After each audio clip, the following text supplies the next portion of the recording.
Hey everyone, Mr. Sujano here, your source for gaming, tech, emulation, and open source news. Let's get started. Alright, to kick things off, we're talking about Stop Killing Games. Now, it's been a while since we've talked about this one, a couple of weeks at the very least. And it seems we've got a pretty big announcement from the Stop Killing Games initiative. A lot of progress has been made. Now, if I'm not mistaken, the last time we talked about Stop Killing Games, I believe that the signature verification was the big hurdle that was going to take a lot of time. And it seems it is taking quite a bit of time, but it does seem a lot of progress has been made on it. They're saying here, out of 1,448,270 signatures, 689,035 are already verified. On top of that, they say 15 countries have met their thresholds. They are still missing the two largest countries, Germany and France. But based on the current progress, they are confident they will have surpassed the required thresholds. This is absolutely massive. And I'm really curious to see the overall percentage of real versus fake signatures. Right now, it seems that they're mostly overwhelmingly real. Furthermore, for the DFA, which stands for Subscribe to Mr. Sujano, or Digital Fairness Act, depending on how you wanted to interpret that, the DFA phase ended yesterday, and they say here they've received a record-breaking number of submissions. That is amazing. It seems as if the Stop Killing Games team is incredibly active. And there's also studios that are standing with them, which I think is awesome. The entire update is up on Reddit Stop Killing Games, and if you're interested and wanted to learn more about it, like everything we talk about, link will be within the GitHub link in the bottom of the description below. I don't hide my sources. Now, I don't know about you, but I'm looking forward to hearing the next update about Stop Killing Games. It does seem that this initiative is picking up steam and moving forward, and just seemingly is getting stronger every time we hear about it. Hopefully that momentum keeps up. And speaking about picking up steam, next up here we're talking about Steam and a brand new competitor to Steam known as GameTop. It's being reported over here on Tom's Hardware that China's ByteDance is building a Steam competitor for overseas markets. And I guess GameTop will distribute and publish games like any other store while harboring a social space with AI-assisted creator tools. Now, in terms of overall development and release date, it's kind of hard to determine exactly where ByteDance is with GameTop, but it does seem as if they're hiring people to drive user acquisition, activation, retention, and re-engagement. And on top of that, I think this one's worth pointing out here. There is a GameTop app already on the Google Play Store, but this one, from my understanding, has no relation to ByteDance or their version of GameTop. So I'm curious to see the future of this app. I'm wondering if ByteDance will buy it just to shut it down and replace it with their GameTop, or if they'll ignore it and not release their version of GameTop on Android or iOS and maybe just on PC. Who knows? Let me know your thoughts about ByteDance's GameTop in the comments below. Unfortunately, we don't know a whole lot about it just yet. And speaking about learning more about stuff, next up here we're talking about PlayStation 3 emulation and RPCS3, and also Gardner Bryant. Now, very recently, we talked about Gardner Bryant, who did an interview with the developers of Eden, a Nintendo Switch emulator. And now Gardner Bryant has done an interview with What a Cookie, one of the developers of RPCS3. Now, I recommend checking out this interview. I think it's well written, well articulated, and very interesting, and there's a lot to learn there. And Gardner says, that's why I've been doing these interviews. Projects like RPCS3 deserve more than just patch notes and compatibility charts. They deserve a human story. Now, I don't know about you, but October of this year just seems to be an emulator developer month. I mean, we've heard from Eden, we've heard from ARMSX2 on an interview on a different site altogether, and now we're hearing from RPCS3. Overall, I am very excited about this, and I'm curious to see who's next. And speaking about what's next up here we're talking, that's an awful segue. Next up here, we're going back one generation from PS3 to PS2 and talking about PlayStation 2 emulation on Android with ARMSX2. And ARMSX2 has just released officially and also become open source. So overall, I'd say this is a huge milestone for the ARMSX2 team and the ARMSX2 emulator. And I'm really curious to see performance testing and comparisons versus NetherSX2. They do state that this will be released on Google Play at some point this week. Taking a look at early performance here and some early reports, it does appear that NetherSX2 may handle some games better and ARMSX2 handles others better. This person here says, question for the tech savvy, same game tested on NetherSX2 and ARMSX2. The first video is perfect on ARMSX2, stuttering on NetherSX2. Why? Same options on both emus. Now, obviously, I haven't tested both out to compare them, but I would guess that NetherSX2 may have the edge overall. ARMSX2 does seem to have a pretty darn strong start. And it's also worth pointing out here, the official website for ARMSX2 is armsx2.net, not armsx2.com. The .com is a malicious fake website. And speaking about performance and stuff on Android, next up here we're talking about GameHub Lite v3 and Halo Combat Evolved. And there's a brand new post up on Reddit Emulation on Android titled Halo Combat Evolved on Android GameHub Lite v3, showcasing exactly that.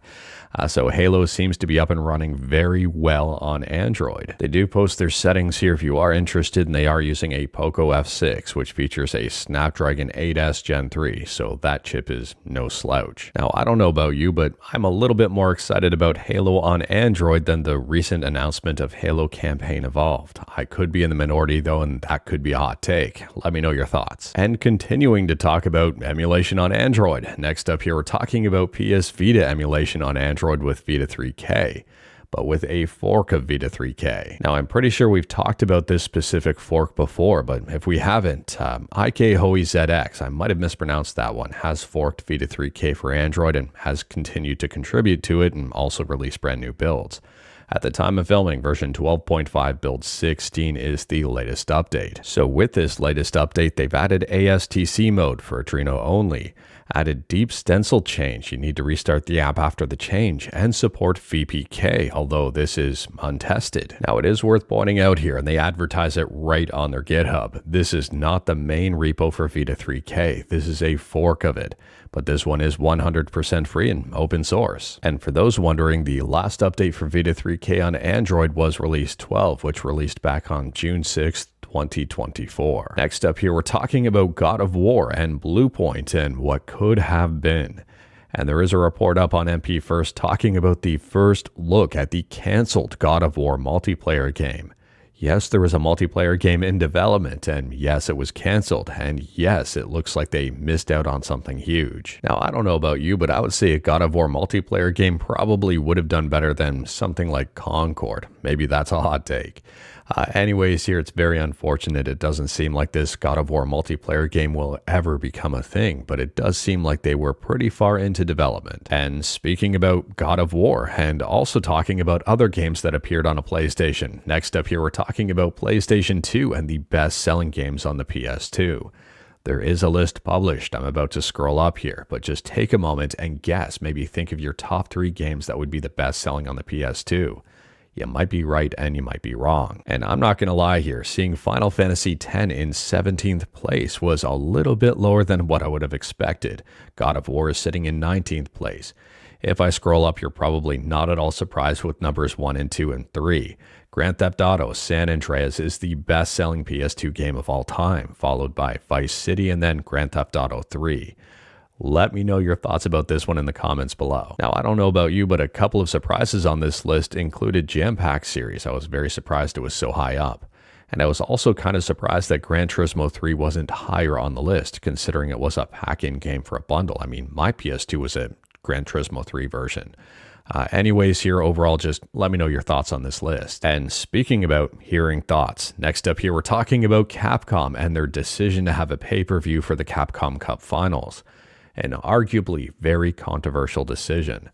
Anyways here, Capcom has a brand new tweet and it does not seem that they're backing down at all from having a pay-per-view experience. Now, this is a fairly lengthy tweet and we're not going to go through the whole thing here, but I am going to point out something. They say our goal is to grow these tournaments into internationally competitive events by reinvesting in participating players and teams, our partners, and related business areas. We sincerely acknowledge the many opinions we have received from everyone and are carefully discussing the matter with all relevant parties. As a result, the coordination process is taking some time. Previously, we announced that pricing details for pay-per-view tickets would be shared in late October. We will provide this information as preparations are complete and kindly ask for your continued patience. So at this point in time, we do not have the revised pricing. And key word here is revised pricing, not free. And taking a look at the responses, and they're probably just as you'd expect. Shuckle says, what was the point of making this statement? This GIF was liked by a lot of people. This person here, do you want to finance Capcom Cup? Put Capcom Cup time limited related skins in the SF6 store. You're welcome. And that one got a whole lot of likes. And this person here, let me be clear, no one is going to PPV this. You will lose money. League of Legends figured this out years ago. Just make it a sponsored stream. Have ads, product logos in the stream like they do for LOL Worlds. It's not that hard. Let me know your thoughts about this one in the comments below. In my opinion here, my thoughts, as a huge fighting game fan, as a massive fighting game fan, I have no interest in paying to watch the Capcom Cup finals via PPV. I'd rather just maybe watch them on YouTube later on when they get uploaded and just read the results. I mean, Twitch and YouTube already have some really great competition videos, and taking a look to buy them for whatever price they're looking for, it doesn't necessarily sit well with me. Maybe that's a hot take. Next up here, we're talking about Linux gaming in Proton, and if you use Steam on Linux, you may want to check out GE Proton. GE Proton is a fork of Proton, and sometimes it works better with certain games. Anyways here, GE Proton 10.22 just released. So with this update, there are a couple of things worth pointing out. One, they've updated Wine to the latest bleeding edge. Two, they've added a fix for Persona 5 Strikers that works around Intel CPU crashing. And third, they've added Proton fix for Richard Burns Rally. And speaking about new stuff, next up here, we're talking about Nintendo DS emulation with MelonDS. And MelonDS appears to be getting a pretty big cheats improvement. They've offered a sneak peek yet that has not been merged with the mainline build. So unfortunately, at this point in time, I don't know when this is going to make it into the mainline build. They say for now it's a separate branch because it's still quite buggy and unfinished, but it's getting there. And taking a look, I mean, it'll be a lot easier now to input cheats pulling from a database as opposed to manually entering every single cheat. Now, I don't know about you, but I am excited for this one, and I'm very curious to see when it gets implemented. By the sounds of it, things are in a really good state. It's just some cleanup and some other things. Feel free to check this out for even more information. And speaking about new stuff, next up we're talking about Nintendo Switch emulation with Benji SC. And Benji SC just got a brand new update here. So at the time of filming, Benji SC 2.0.5H is the latest update. And they say here they've added 6 new virtual controller layouts. They've added an option to disable threaded rendering. And speaking about new stuff, next up we're talking about Retroid. And if you're a fan of Snapdragon-powered handhelds, you might be a fan of Retroid's 2 new products that they announced. One is the Retroid Pocket G2, and the other one is the Retroid Pocket 6. So for the Retroid Pocket G2, no surprise, just like its name, it features the Snapdragon G2 Gen 2 and 8 gigs of RAM. Pricing on this one will be $219 retail, and the early bird is priced at $199. The screen on this one's a 5.5-inch AMOLED at 1080p and 60 Hz. The OS is Android 15. The storage on this one is 128 gigs. And the big announcement as well is around the Retroid Pocket 6. This one features a Snapdragon 8 Gen 2. There's 2 different versions, one with 8 gigs of RAM and 128 gigs of storage, and one with 12 gigs of RAM and 256 gigs of storage. Now, the screens on the Retroid Pocket 6 are a little bit better. They're still 5.5 inches, and these ones are 1080p by 1920, but they are at 120 Hz. And taking a look as well, the OS version on the Retroid Pocket 6 is Android 13 as opposed to 15 on the G2. And pricing overall for the Retroid Pocket 6 is just a little bit more than the Retroid Pocket G2. So for pre-ordering, it's $209 for 8 gigs of RAM and $259 for 12 gigs of RAM and 128 storage versus 256. Taking a look at the G2, and the retail price is $219 with a pre-order price of $199. So basically for an extra $10, you can upgrade to the Retroid Pocket 6. Now, I don't know about you, but I am very curious to see the Retroid Pocket 6 tested up against the Retroid Pocket G2. I mean, on paper, it would make, in my opinion, more sense just to spend the extra $10 to get the Retroid Pocket 6 over the G2. But maybe here, who knows, maybe in terms of battery life or whatever, the G2 works out very well. It's a very interesting model overall. Let me know your thoughts. And speaking about pricing, last up here, we're talking about 911 Operator. And this game right now on Steam has a very positive review score. It was released back in 2017. And at the time of filming, at the very least, the game is currently 100% off, 100% free. So if you are interested in picking up a new game for free that you may or may not play, it might be up your alley. But anyways, that is all I've got for you in this one. Straight to the point, all stuff and no fluff. We talked about a bunch today. Feel free to discuss anything we talked about in the comments below. If you liked this video, leave a like. If you didn't like this video, leave a like. Hit that subscribe button. Check out my other videos. Don't tempt fate. Save your state.